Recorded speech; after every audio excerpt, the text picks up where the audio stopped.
हाय everyone. आज Einstein science coaching centre classes के channel पर आज पहली बार कंपटीशन क्लास का भी क्लास दिया जा रहा है, जिसपे सारे क्लास पहले मैथ्स का सिलेबस हम लोग समझ लेते हैं। ये टोटल अर्थमेटिक का और एडवांस का और डीआई एंड डीए तीनों को मिलाकर ये पूरा सिलेबस आप लोगों को पढ़ाया जाएगा। सबसे पहले हम लोग सिलेबस को डिस्कस कर लेते हैं। फर्स्ट ऑफ ऑल पहले नंबर सिस्टम, जिसमें संख्या पत्ती जिसको बोला जाता है हिंदी में। उसके बाद सिंप्लीफिकेशन जिसको हिंदी में सरलीकरण बोला जाता है, और इसी के अंडर में सॉर्ट एंड डाइस, इसे घातांकरणी वगैरह भी कहा जाता है, पढ़ा दिया जाएगा। उसके बाद एचसीएफ एलसीएम मतलब लसा और मसा, और रेशियो एंड प्रोपोर्शनल ये हमारे अर्थमेटिक में काफी ज्यादा इंपॉर्टेंट रोल प्ले करता है। इसको पढ़ना इंपॉर्टेंट ही नहीं मतलब मस्ट इंपॉर्टेंट है, बिकॉज क्योंकि सारे चैप्टर जैसे आपका टाइम एंड वर्क हो गया, टाइम एंड डिस्टेंस हो गया, ट्रेन बोट एंड स्ट्रीम से रिलेटेड क्वेश्चन हो गया, कुछ क्वेश्चन एवरेज से रिलेटेड हो गया, ये सारे क्वेश्चन रेशियो एंड प्रोपोर्शनल से ही ज्यादातर सॉल्व होते हैं। उसके बाद एज प्रॉब्लम, आयु संबंधी। उसके बाद पार्टनरशिप, जिसको हम लोग हिंदी में साझेदारी बोलते हैं। उसके बाद है एलिगेशन एक ऐसा चैप्टर है, ये चैप्टर एक सिर्फ और सिर्फ इस चैप्टर को इसलिए पढ़ाया जाता है ताकि इस चैप्टर से हमारे कुछ प्रॉब्लम सॉल्व हो, और ये एक मेथड है। सिर्फ इस चैप्टर के थ्रू यानी इस मेथड के थ्रू मिक्सचर का प्रॉब्लम भी सॉल्व किया जाता है। इसलिए एक एलिगेशन, और दूसरा जिसको एलिगेशन हिंदी में भी एलिगेशन हम लोग बोलते हैं, मिक्सचर रहेगा जिसका मिश्रण बोला जाता है, और परसेंटेज जिसको हिंदी में हम लोग प्रतिशत बोलते हैं। और ये भी हमारे अर्थमेटिक में सबसे ज्यादा इंपॉर्टेंट रोल प्ले करता है। परसेंटेज के बिना आप नहीं प्रॉफिट लॉस बना सकते हैं, नहीं डिस्काउंट बना सकते हैं, simple interest and compound interest, ये सारे क्वेश्चन हमारे परसेंटेज से रिलेटेड होते हैं। विदाउट परसेंटेज इन सबको सॉल्व करना पॉसिबल नहीं है। उसके बाद average and time and average को लोग हिंदी में क्या बोलते हैं, औसत। टाइम एंड वर्क को कार्य और समय और कार्य, पाइप एंड सिस्टम, ये दोनों चैप्टर एक दूसरे से रिलेटेड है। Work, time and work and pipe and system. Time and work में क्या होता है कि इसमें कोई भी व्यक्ति कितने दिनों तक काम करता है उस काम का कैलकुलेशन किया जाता है। और एक और चीज है इसमें, time and work and wages. फिर है पाइप सिस्टम जिसको हिंदी में नल और हज कहा जाता है। टाइम एंड डिस्टेंस, समय और दूरी ये जो कि हमारा रेलवे से रिलेटेड है क्वेश्चन। रेलवे में काफी ज्यादा इस चैप्टर से रिलेटेड क्वेश्चन पूछे जाते हैं। ट्रेन, बोट एंड स्ट्रीम, ये भी इसी का पार्ट है। नाव, रेल और स्ट्रीम, ये मेरे सारे के सारे ये अर्थमेटिक हैं। अर्थमेटिक बैंक में बैंकिंग से, और एसएससी भी, और ज्यादातर रेलवे से। ये सारे क्वेश्चन अधिकतर रेलवे में पूछे जाते हैं। इससे रिलेटेड हमारा रेलवे, बैंक, ये दोनों के लिए अर्थमेटिक बहुत ही इंपॉर्टेंट रोल प्ले करता है। और उसके बाद आता है एडवांस में हम लोग क्या पढ़ते हैं, ज्योमेट्री, मतलब हिंदी में जिसको ज्यामिति बोला जाता है। ज्यामिति के अंदर में क्या क्या आता है, ट्राइंगल का मतलब आपको समझते हैं, कोण, त्रिभुज। उसके बाद लाइन्स एंड एंगल का मतलब रेखा और कोण। उसके बाद आता है क्वाड्रिलेटरल का मतलब होता है चतुर्भुज, और लास्ट में सर्कल। ये सारे चीज ज्योमेट्री के अंदर में आते हैं। उसके बाद कोऑर्डिनेट ज्योमेट्री, जो कि 2D और 3D दोनों होता है, और जो दोनों पढ़ाया जाएगा आपको, 2D एंड 3D दोनों। उसके बाद आएगा ट्रिग्नोमेट्री के बाद जिसको हिंदी में त्रिकोणमिति भी बोलते हैं, और उसके बाद अलजेब्रा। लास्ट में आपका डीआई और डीए, ये सबसे ज्यादा हमारा पूछा जाता है बैंकिंग के एग्जाम में। बैंकिंग एग्जाम में डीआई और डीए और अर्थमेटिक, यही दोनों पार्ट जो है हमारे पूछे जाते हैं सिर्फ बैंकिंग में। एडवांस में बैंकिंग का कोई काम, बैंकिंग में एडवांस का कोई काम नहीं है, सिर्फ काम है तो अर्थमेटिक का और डीआई और डीए, जिसको हिंदी में सांख्यिकी भी बोला जाता है। और सबसे इंपॉर्टेंट रोल हमारा, अगर आप एसएससी के कैंडिडेट हैं तो आपको अर्थमेटिक के साथ साथ एडवांस और एडवांस के साथ साथ डीए एंड डीए भी पढ़ना बहुत इंपॉर्टेंट है। आजकल रेलवे में भी डीआई और डीए पूछे जा रहे हैं क्वेश्चन, अधिकतर आप 5 से 10 नंबर के क्वेश्चन डीआई और डीए से भी पूछा जा रहा है। और ज्यादातर आप अगर 25 क्वेश्चन, तो 25 क्वेश्चन में मैक्सिमम आपके 16 to 17 क्वेश्चन अर्थमेटिक से आते हैं और 2-3-4 क्वेश्चन जो होता है आपका एडवांस से आ जाता है और बाकी डीआई और डीए से आ जाता है। तो हम लोग सबसे पहले अर्थमेटिक पढ़ेंगे, एक एक करके सारे टॉपिक को हम लोग सॉल्व करेंगे।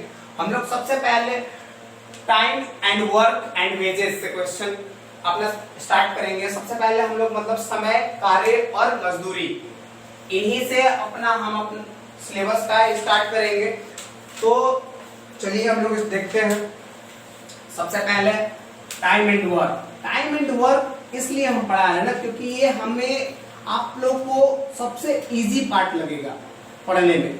ये सबसे इजी पार्ट हमें लगता है पढ़ने में, जो कि आपको सब कोई सोचता है कि नंबर सिस्टम से अगर पढ़ाया जाए अगर स्टार्ट से, तो हमारा सिलेबस सीक्वेंस वाइज कंप्लीट होगा। ऐसा कोई बात नहीं है। टाइम एंड वर्क आप लोग पढ़ेंगे तो आप लोग को पढ़ने में बहुत मजा आएगा और ये सबसे इजी चैप्टर आपको लगेगा। इसलिए हम टाइम एंड वर्क का ही क्वेश्चन आपको सबसे पहले सॉल्व कराएंगे। उसके बाद आपको नेक्स्ट वीडियो में जब ये हमारा कंप्लीट हो जाएगा चैप्टर, उसके बाद हम आपको बताएंगे कि कौन सा पढ़ाया जाएगा। तो चलिए हम सबसे पहले टाइम एंड वर्क को डिस्कस कर लेते हैं। टाइम एंड वर्क, ये इससे रिलेटेड क्वेश्चन मैक्सिमम कोई भी एग्जाम हो, या एसएससी का एग्जाम हो या रेलवे का एग्जाम हो या फिर बैंक का एग्जाम हो, ये तीनों क्वेश्चन, ये तीनों एग्जाम में क्वेश्चन का सबसे इस टॉपिक का इंपॉर्टेंट रोल होता है। अधिकतर बैंक के एग्जाम में 2 या 3 क्वेश्चन आ जाते हैं पीटी में। उसके बाद रेलवे के एग्जाम में भी 2 से 3 क्वेश्चन आ ही जाते हैं और एसएससी के एग्जाम में भी। एसएससी के एग्जाम में अधिकतर इससे कभी कभी 3 या 4 भी क्वेश्चन पूछे जाते हैं और ये काफी ज्यादा हार्ड चैप्टर भी नहीं है, सबसे इजी चैप्टर है जिसे समझना बहुत ही आसान है। तो चलिए फर्स्ट क्वेश्चन देखते हैं हम लोग। देखिए टाइम एंड वर्क में सबसे पहले हम समझा देते हैं कि टाइम एंड वर्क होता क्या है। देखिए टाइम का मतलब क्या होता है, कार्य, समय, और वर्क का मतलब क्या होता है, कार्य। अब ये दोनों, अगर मान लीजिए कि आपको एक दीवार खड़ा करना है, एक दीवार खड़ा करने में आपको कौन सी चीज का सबसे ज्यादा इंपॉर्टेंट है। जैसे में टाइम, हमें कोई भी दीवार खड़ा करना है तो दीवार खड़ा करने में हमें कुछ ना कुछ तो टाइम लगेगा और टाइम के साथ साथ हमें कुछ इफिशियंसी भी लगाने पड़ते हैं, जिसको इफिशियंसी को हम लोग हिंदी में बोलते हैं क्षमता। क्योंकि अगर आप जब तक क्षमता नहीं लगाइएगा, अपना बल नहीं लगाइएगा, तब तक आपका कार्य नहीं हो पाएगा। यानी समय भी देना होगा आपको उस दीवार को उठाने के लिए और उस दीवार को उठाने के लिए आपको बल भी लगाना पड़ेगा। यानी समय भी और बल भी, जब समय भी लगाएंगे और बल भी लगाएंगे तो दोनों साथ साथ काम होगा, तो उस चीज को हम लोग वर्क बोलते हैं। तो इसलिए क्या होता है कि work is equal to time into efficiency, जिसको हिंदी में हम लोग क्षमता भी बोलते हैं।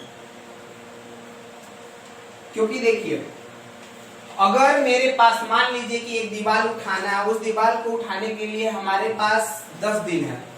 10 दिन में हमारे पास मजदूर है 100 मजदूर उस दीवार को 10 दिन में उठाते हैं। 100 मजदूर उस दीवार को 10 दिन में उठाते हैं। अगर हम यहाँ पे टाइम को कम कर दे, अगर हम यहाँ पे टाइम को कम कर दे, टाइम को हम 5 घंटा कर दे, सॉरी 5 दिन कर दे, तो हमारे मजदूर पहले 100 लग रहे थे। हमारे मजदूर पहले जब 10 दिन था तो हमारे मजदूर कितना लग रहे थे, 100। अगर हमने टाइम को आधा कर दिया, अगर हमने समय को आधा कर दिया, तो क्या हमारे मजदूर अभी भी उतना ही काम करेंगे? उतने दिनों में काम मेरा हो जाएगा, उतने ही मजदूर। अगर हम टाइम को आधा करते हैं तो हमको मजदूर को दुगना करना पड़ेगा, यानी हमारे 200 वर्कर्स होने चाहिए। क्योंकि देखिए, अगर कोई भी काम, जैसे आप मान लीजिए कि आप नोटबुक बना रहे हो, जब नोटबुक बनाएंगे, अगर आप 3 दिन में कोई नोटबुक को तैयार करते हैं, पर डे 10 घंटा पढ़ के, पर डे 10 घंटा पढ़ के आप 3 दिन में नोटबुक को तैयार करते हैं, क्या आप उस नोटबुक को 5 घंटा पढ़ के 3 दिन में तैयार कर सकते हैं? नहीं, क्योंकि आप इफिशियंसी को यानी क्षमता को घटा रहे हैं। अगर आप क्षमता को घटाएंगे तो आपका समय बढ़ेगा, क्योंकि अगर कोई भी हम 3 दिन में नोटबुक तैयार कर रहे हैं पर डे 10 घंटा पढ़ के, तो यानी कि अगर हम 10 घंटा ना पढ़ के 5 घंटा पढ़े तो हम उस नोटबुक को 3 दिन में नहीं बल्कि उससे ज्यादा समय में करेंगे। क्योंकि हमारा देखिए, ये टाइम और इफिशियंसी एक दूसरे के जस्ट अपोजिट है, इनवर्सली प्रोपोर्शनल होता है। क्योंकि अगर आप टाइम को बढ़ाएंगे तो आपका इफिशियंसी यानी क्षमता घटेगा। क्योंकि देख, अगर हम इसको 10 दिन था, अगर हम इसको 20 दिन कर देते तो अगर हमारे 100 मजदूर होते, 20 दिन कर देते और 100 मजदूर, तो हमारा ये टाइम वर्क उतना ही नहीं होता, उससे दुगना वर्क होता। क्योंकि हमारे पे यहाँ पे टाइम जो है दुगना कर दिया गया है, टाइम यहाँ पे दुगना कर दिया गया, इसलिए हमारा वर्क भी दुगना होता। तो सिंपल सी बात है कि अगर आपका टाइम बढ़ेगा तो इफिशियंसी घटेगा, और इफिशियंसी बढ़ेगा तो टाइम घटेगा, यानी ये एक दूसरे के जस्ट इनवर्सली प्रोपोर्शनल होता है। अब देखिए, अगर आप कोई भी काम करते हैं, 10 दिन था आपका और 100 मजदूर थे, 10 दिन था, 100 वर्कर्स थे, तो आपका काम एक दीवार उठ जा रहा था। अगर हम 10 दिन के बजाय 20 दिन लगा दें, 10 दिन के बजाय 20 दिन लगा दें, तो क्या मेरा एक ही दीवार उठेगा? ऐसा 2 दीवार उठ जाएगा। यानी अगर हम टाइम बढ़ाएं तो मेरा वर्क भी बढ़ गया। अगर हम ठीक है वर्क नहीं टाइम नहीं बढ़ाते हैं, हम अपना 10 ही दिन रखते हैं और हम वर्कर्स को बढ़ा देते हैं, जहां हमारे 100 वर्कर्स आ रहे थे वहां हम 200 वर्कर्स ला रहे हैं। जब 200 वर्कर्स ला रहे हैं यानी मजदूर ला रहे हैं, 200 मजदूर, 200 मजदूर लाने के बाद हमारा जब 10 दिन में, देखिए जैसा कि आप लोग बताया जा रहा था कि वर्क टाइम एंड इफिशियंसी, जैसे कि अगर हम वर्क को कांस्टेंट रखते हैं, जैसे वर्क मेरा 10 दिन था, अगर वर्क को हम कांस्टेंट रखते हैं और वर्कर्स को बढ़ा देते हैं, वर्कर्स को बढ़ा देते हैं, जब हमारा 10 दिन था और 100 मजदूर थे तो हमारे एक दीवार का निर्माण हो रहा था, सिर्फ एक।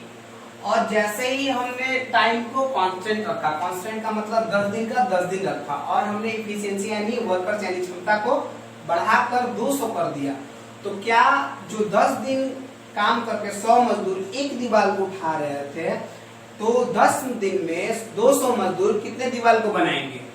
2 दीवार को। यानी जैसे जैसे मेरा वर्क बढ़ रहा, जैसे जैसे मेरी क्षमता बढ़ रही है, वैसे वैसे मेरा वर्क भी बढ़ रहा। इससे क्या पता चलता है कि अगर मेरा कोई एक पार्ट कांस्टेंट रहा और कोई और पार्ट को वैरी किया गया, मतलब बढ़ाया गया, तो हमारा वर्क भी बढ़ जाता है। यानी इससे ये पता चलता है कि अगर हमारा वर्क कांस्टेंट रहा, अगर व्हेन टाइम इज कांस्टेंट, जब हमारा टाइम कांस्टेंट हो, जब टाइम कांस्टेंट हो, उस समय वर्क जो होता है inversely directly proportional to efficiency, directly proportional to efficiency, यानी हमारा वर्क जो होगा इफिशियंसी के क्षमता के,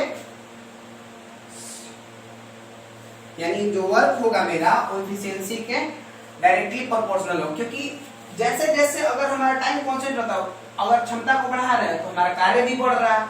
यानी कब? जब हमारा टाइम कांस्टेंट रहेगा तब। तो पहला ये आप लोग नोट कर लेंगे ये कि जब टाइम कांस्टेंट होगा उस समय वर्क जो होगा डायरेक्टली प्रोपोर्शनल होगा इफिशियंसी, यानी कार्य जो होगा हमारा डायरेक्टली प्रोपोर्शनल यानी बराबर समानुपाती क्षमता के बराबर होगा, यानी क्षमता जैसे जैसे बढ़ेगी वैसे वैसे मेरा कार्य भी बढ़ेगा। और साथ में अगर मेरा 10 दिन होकर और मेरे वर्कर 100 रहते हैं तो उस समय हमारे दीवार का सिर्फ एक दीवार का निर्माण हो रहा था, एक वाल को बनाया जा रहा था।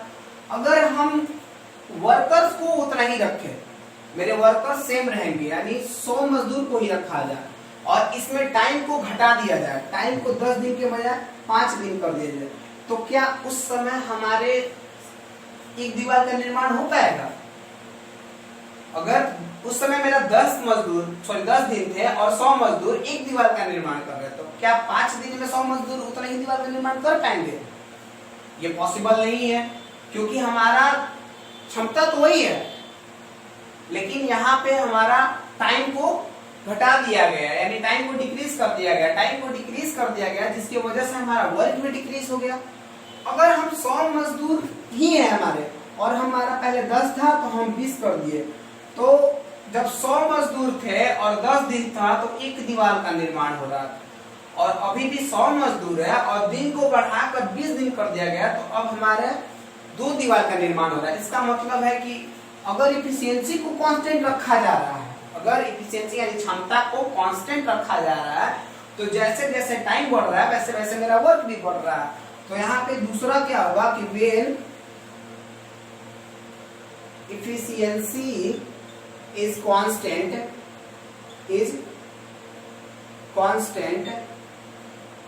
जब इफिशियंसी कांस्टेंट हो उस समय क्या होगा कि वर्क जो हमारा होगा is directly proportional to time, यानी टाइम के डायरेक्टली प्रोपोर्शनल होगा। जैसे जैसे टाइम बढ़ेगा वैसे वैसे मेरा वर्क भी बढ़ेगा। तो ये 2 चीजें बहुत इंपॉर्टेंट रोल प्ले करती है। आप जब आगे क्वेश्चन आप डील करेंगे, आप क्वेश्चन को बताएंगे हम, तो उस समय इनका बहुत इंपॉर्टेंट रोल है।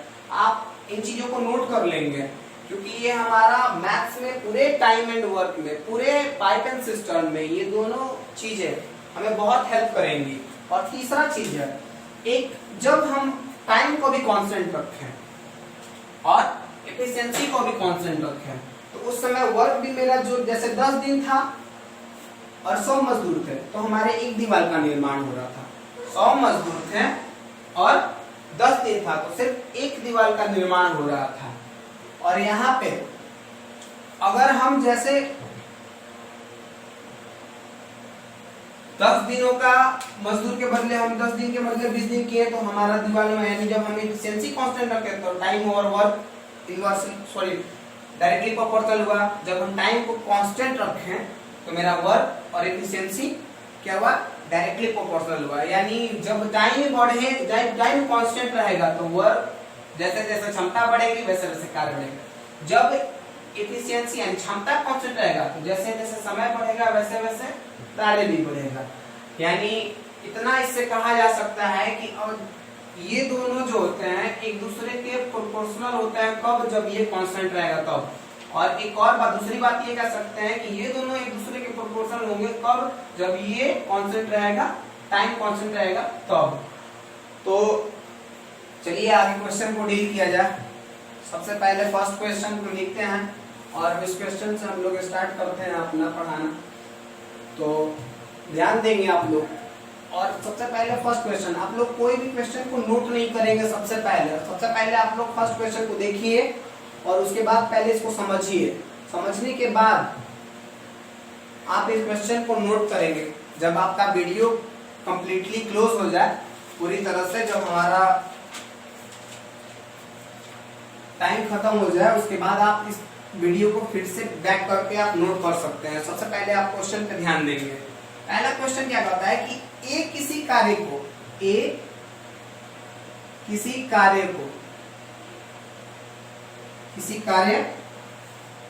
20 दिनों में करता है, 20 दिनों में करता है। सॉरी, दिन लिख देना आप। और आप लोग टेंशन ना लें, इंग्लिश मीडियम वाले भी पढ़ सकते हैं इससे, हिंदी मीडियम वाले भी पढ़ सकते हैं। हम दोनों चीज लिख देंगे, इंग्लिश में भी और एक बार हिंदी में भी मैं कर सकता है।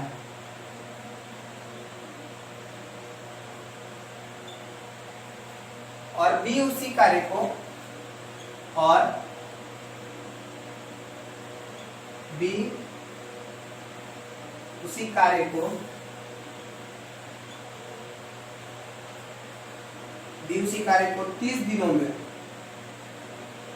30 दिनों में कर सकता है।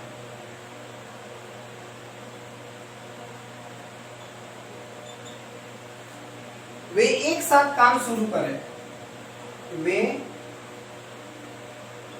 एक साथ काम शुरू करें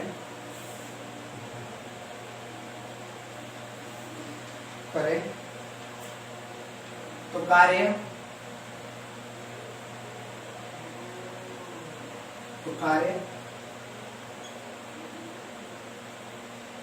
कितने दिनों में पूरा हो जाएगा।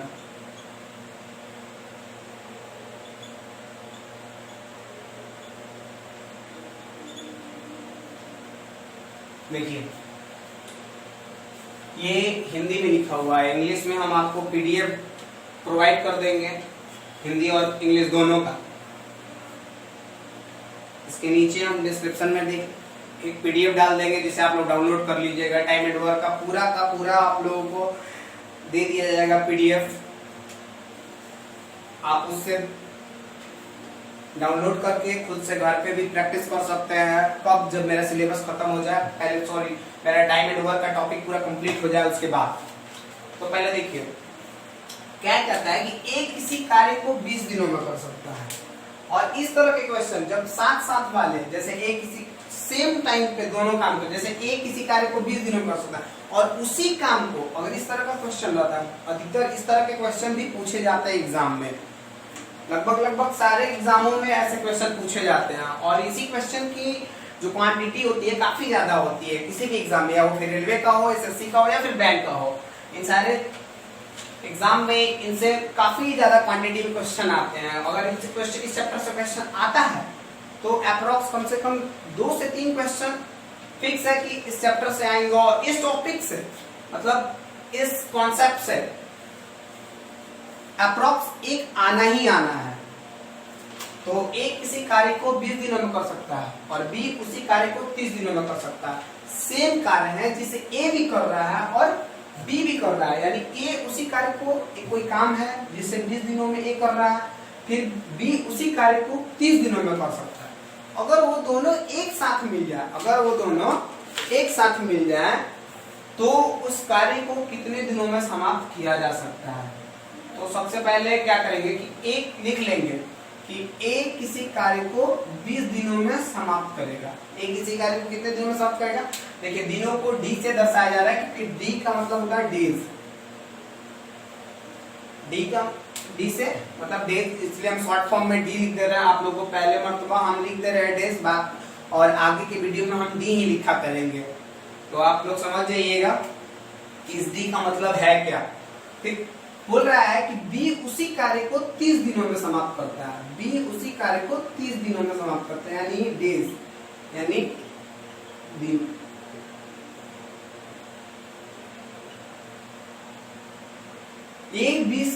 एक इसी कार्य को 20 दिनों में समाप्त करता है और बी उसी कार्य को 30 दिनों में समाप्त करता है। और ये अगर एक साथ मिल जाए, अगर अकेले के लिए जब काम करता है तो ये अकेला 20 दिन लेता है और बी उसी कार्य को करेगा तो कितने दिन लेगा?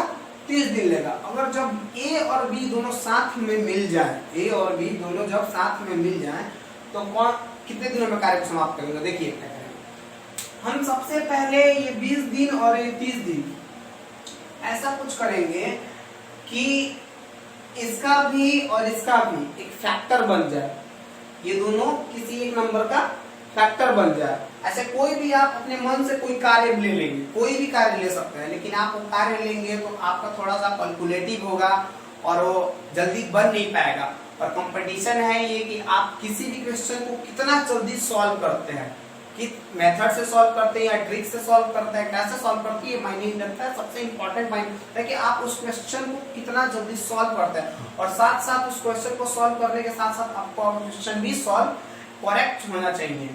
क्योंकि आप अगर किसी क्वेश्चन को जल्दबाजी में सॉल्व तो कर देते हैं, लेकिन वो क्वेश्चन गलत आप सॉल्व कर पाते हैं, जिसकी वजह से आपका आंसर रॉन्ग हो जाता है, तो आपका किया हुआ सब व्यर्थ जाता है। तो आप कोई भी तरीका लगाएं या फिर ट्रिक लगाएं या फिर आप कॉन्सेप्ट यूज करें, अधिकतर कॉन्सेप्ट यूज करेंगे आप कभी भी फेल नहीं होंगे। आप कॉन्सेप्ट का यूज करें। तो देखिए कॉन्सेप्ट का यूज करते हुए हम लोग बनाएंगे। तो एक इसी कार्य को 20 दिनों में, बी उसी कार्य को 30 दिनों में करता है। और हम लोग यहाँ पे ऐसा वर्क लेंगे, जैसे कि देखिए ए उसी काम को 20 दिनों में जिसको बी करता है, तो सेम वर्क ऐसा कोई, तो एक काम करेंगे, इनका और इनका एलसीएम लेंगे, क्योंकि एक ऐसा मल्टीपल लेंगे, इन दोनों का एक ऐसा मल्टीपल लेंगे जो इस मल्टीपल का ये दोनों फैक्टर हो, मतलब इन दोनों का एलसीएम निकालेंगे। एलसीएम क्या होगा 20 और 30 का। तो आप सिंपल सा तरीका है, 20 और 30 का एलसीएम लेंगे तो आपका आएगा 60 आएगा। आपका एलसीएम कितना आएगा 60 आएगा। यानी हमारा वर्क दिया हुआ है, सॉरी हमारा टाइम दिया हुआ है और ये मेरा वर्क पता चल गया, यानी कि 60 वर्क का। हम जानते हैं कि किसी भी वर्क को आप क्वांटिटी से नहीं बता सकते हैं कि हमारे पास 5 काम है 10 काम, इसको आप मैथमेटिक कैलकुलेशन नहीं कर सकते हैं, लेकिन हम यहाँ पे मान लेते हैं इसलिए ताकि हमारा ये क्वेश्चन सॉल्व करने में हेल्प करे। तो हम इसको मान लिए कि 20 दिनों में और 30 दिनों में किया हुआ कार्य, अगर ये कोई कार्य है जैसे कि ये 60 कार्य है, तो 20 से अगर हम बी को कार्य करेगा 60 कार्य, तो कितना क्षमता लगाना होगा। यानी क्या होता है आपका फॉर्मूला यहाँ पे लिखा हुआ था, work equal to time into efficiency. यानी आपका वर्क दिया हुआ है, हमारा टाइम भी दिया हुआ है, हमको इफिशियंसी निकालना। तो इफिशियंसी कैसे निकलेगा, जब हम वर्क में इफिशियंसी से डिवाइड करेंगे तो हमारा क्या निकलेगा, टाइम निकल जाएगा। तो हम टाइम को निकालने के लिए क्या, सॉरी टाइम निकलेगा। और जब हम वर्क में टाइम से डिवाइड करेंगे तो मेरा क्या निकलेगा, इफिशियंसी निकलेगा। तो हम इफिशियंसी निकालने के लिए हमको वर्क में किस चीज से डिवाइड करना पड़ेगा, टाइम से डिवाइड करना पड़ेगा। ये सबसे इम्पोर्टेंट फॉर्मूला आप लोग याद रखेंगे। फॉर्मूला याद नहीं भी रखेंगे तो आपको बनाते बनाते और रिवीजन करते करते आप लोग कितना ही रिवीजन कीजिएगा, आपको फॉर्मूला याद रखने की कोई जरूरत नहीं है। आप सारा का सारा आपको माइंड में बैठ जाएगा, ये फॉर्मूला वगैरह, फॉर्मूला याद करने की कोई जरूरत नहीं है। इतना सारा क्वेश्चन ही आपको कराया जाएगा कि जिसको फॉर्मूला रटने की कोई जरूरत नहीं है, बस आप रिवीजन करते रहें। देखिए तो ए किसी कार्य को तो 20 से जो मल्टीप्लाई डिवाइड किए तो क्या आया मेरा 3, यानी इफिशियंसी क्या था, क्षमता क्या था, 3 क्षमता था। 3 के क्षमता से काम कर रहा था तो ए 20 दिनों में 60 काम किया। अब अगर बी 3 की क्षमता से काम करेगा तो इसका 30 दिया 90, यानी नहीं हो जाएगा। इसको डिवाइड करेंगे 30 से, कितना होगा 30 से डिवाइड करें तो हमारा आएगा 2, यानी इसकी क्षमता क्या थी 2 थी। कितनी थी 2। अब इन दोनों की क्षमता को जोड़ लिया जाए, अगर अब इन दोनों की क्षमता को जोड़ लिया जाए, क्योंकि ये दोनों इसका मतलब क्या हो रहा है, अगर वे एक साथ काम शुरू करें तो कार्य कितने दिनों में समाप्त होगा। अगर वे एक साथ काम शुरू करें तो कार्य कितने दिनों में समाप्त होगा। और इसका इन दोनों को एक साथ जोड़ा जाए तो कार्य कितने दिनों में समाप्त होगा। यानी मेरे पास टोटल डेज कितना है, सॉरी टोटल वर्क 60 है, इसकी एफिशिएंसी 3, इसकी एफिशिएंसी 2, यानी इसकी क्षमता 3, इसकी क्षमता 2। इन दोनों की क्षमता को आपस में जोड़ दिया जाए तो कार्य कितने दिनों में पूरा समाप्त होगा। तो टोटल डेज कितना लग जाएगा,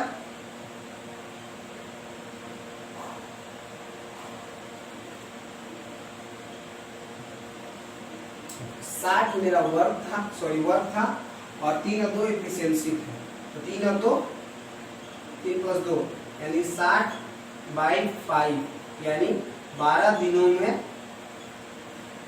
ए और बी के द्वारा जब कार्य किया जाएगा टोटल डेज सॉरी यहाँ पे लिख लेते हैं टोटल डेज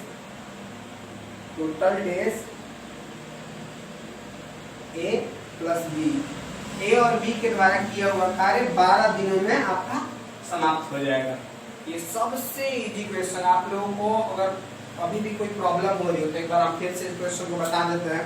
देखिए पहला क्या कहता है, ए किसी कार्य को 20 दिनों में कर सकता है और बी उसी कार्य को 30 दिनों में। यानी ए जो कार्य कर रहा है, क्वेश्चन पढ़ेंगे, ए किसी कार्य को 20 दिनों में, यानी ए जो कार्य कर रहा है वही कार्य को बी भी कर रहा है, लेकिन ए 20 दिनों में कर रहा है और बी 30 दिनों में कर रहा है, यानी ए के पास क्षमता ज्यादा है, यानी ए के पास क्षमता कितना है 3 है, और बी उसी कार्य को 30 दिनों में कर रहा है, यानी इसके पास क्षमता कम है, क्षमता कम है तभी तो ज्यादा दिन ले रहा है, क्षमता कम होने के बाद से जिसके पास क्षमता कितना 2, और जब वे एक साथ काम शुरू करें, यानी एक साथ काम करें यानी दोनों की क्षमता जुटेगी, तो दोनों की क्षमता जुटेगी तो काम कम दिनों में होगा, क्योंकि आप जानते हैं कि जब हमारी क्षमता बढ़ती है तो हमारा कार्य जो है कम दिनों में होता है, क्योंकि आपको पहले ही बता चुके हैं कि अगर हमारा एफिशिएंसी बढ़ेगा और वर्क यहाँ पे कांस्टेंट रहता है तो हमारा टाइम जो होगा वो घटेगा, पहले की अपेक्षा टाइम हमारा घट जाएगा। तो हमारा जब ये दोनों मिलकर एक साथ काम किए तो हमारा कितना दिन लगा 12 दिन। तो आप हम एक्सपेक्ट करते हैं कि ये क्वेश्चन आप लोगों को कंप्लीटली समझ में आ गया होगा, और ना आया हो तो आप एक बार फिर से वीडियो को बैक करके देख लेंगे। चलिए हम लोग क्वेश्चन नंबर 2 पे चलते हैं। सारा का सारा अप्रॉक्स 5 से 10 क्वेश्चन सब यही क्वेश्चन है आपका, सब क्वेश्चन लगातार इसी तरह का क्वेश्चन आपको मिलेगा, और ये क्वेश्चन अधिकतर एग्जामिनेशन में पूछे जाते हैं, और ये क्वेश्चन ऐसा एक क्वेश्चन है कि आपका ये बोनस पॉइंट है, अगर ये आ गया एग्जाम में आपका तो इसे मात्र आप 10 सेकंड में करके आप इस क्वेश्चन को सॉल्व कर लेंगे बिना कॉपी कलम और पेन को उठाए हुए। अभी आपको थोड़ा सा अगर पहली बार आप इस क्वेश्चन इस टाइप के मैथ्स को पढ़ रहे हैं या कंपटीशन क्लास कर रहे हैं तो आपको थोड़ा सा पेन कॉपी उठाना पड़ेगा। अगर बाय द वे आप इस पहले से कॉम्पिटिटिव क्लास के या कंपटीशन के स्टूडेंट हैं तो आपको इस क्वेश्चन को बिना कॉपी कलम उठाए भी सॉल्व कर सकते हैं। जैसे देखिए दूसरा नंबर क्वेश्चन, दूसरा बोला है कि ए किसी कार्य को 45 दिनों में, ए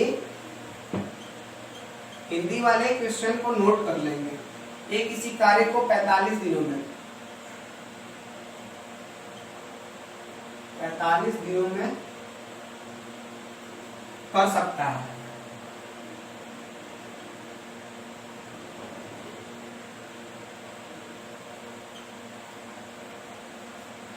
और बी उसी कार्य को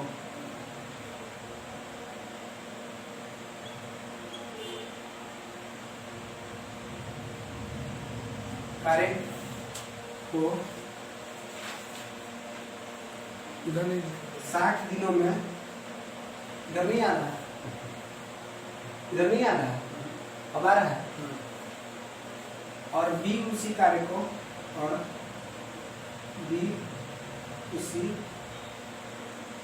कार्य को 60 दिनों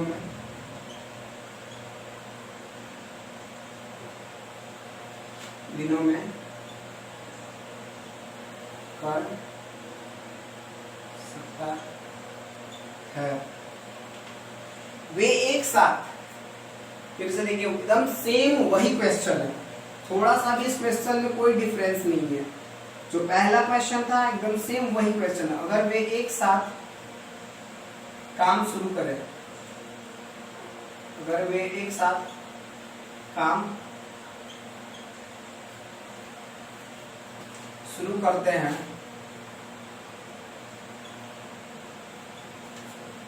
तो कार्य कितने दिनों में पूरा हो जाएगा? तो कार्य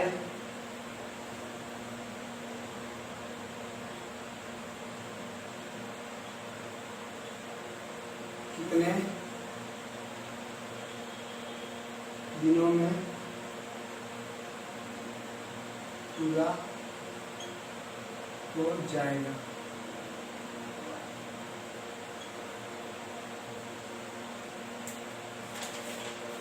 देखिए एकदम सेम जो पहला क्वेश्चन था एकदम सेम वही क्वेश्चन है। एक किसी कार्य को 10 दिनों एक किसी कार्य को 45 दिनों में कर सकता है और बी उसी कार्य को 60 दिनों में कर सकता है।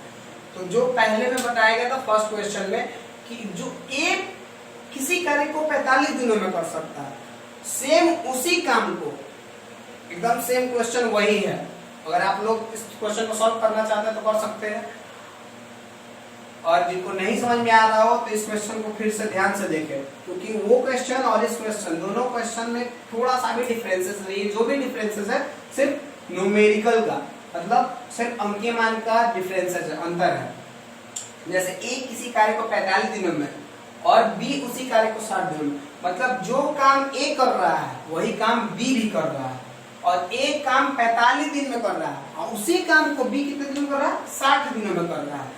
यानी ए 45 दिन में कर रहा है और बी 60 दिन में कर रहा है, यानी ए कम दिन ले रहा है। कम दिन इसलिए ले रहा है क्योंकि यहाँ पे हम खुद से माइंड लगा सकते हैं कि ए कम दिन ले रहा है और बी ज्यादा दिन ले रहा है। यानी ए कम दिन ले रहा है यानी इसके पास क्षमता ज्यादा है, और बी ज्यादा दिन ले रहा है यानी इसके पास क्षमता कम है।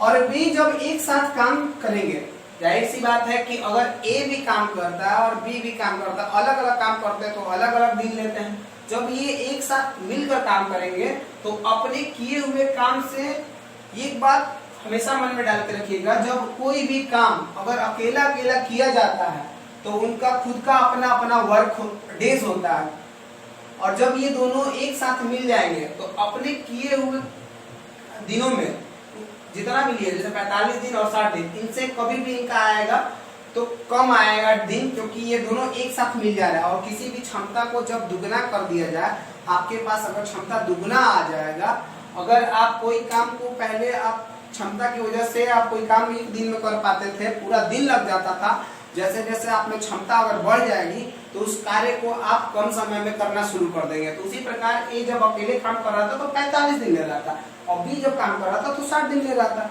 अब ये दोनों जुड़ जाएंगे, दोनों की क्षमता एक दूसरे से मिल जाएगी, तो ये जाहिर सी बात है कि ये कम दिन लेंगे।